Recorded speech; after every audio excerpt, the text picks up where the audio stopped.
இல்லைன்னா நான் இன்னைக்கு அவளை உண்டு இல்லைன்னு பண்ணியிருப்பேன். சரி பிள்ளை வேற உடம்பு சரியில்லை, அதை ஃபர்ஸ்ட் வீட்டுக்கு கூட்டு போவோம்னு நினச்சிக்கிட்டு தான் வேற வந்தேன். என்னம்மா என்னாச்சு?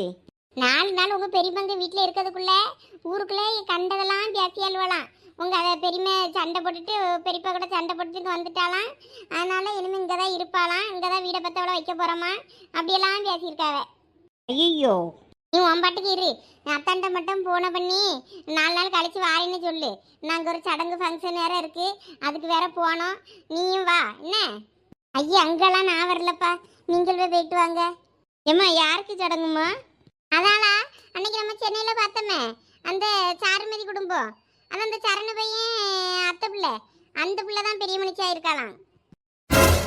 ஏம்மா அந்த பிள்ளையா? சரண்யாவா? இப்பதான் பெரிய மனுஷியாராளா? நானும் 12th தான் முடிச்சிருக்கேன், இப்பதான் அந்த பிள்ளை வருதா? ஐயம்மா ஆமா, அது ஒவ்வொன்றும் ஒவ்வொரு பிள்ளைகளும் உடம்பு வாக்கு அப்படி இருக்கும். இந்தா நம்ம வீட்டில்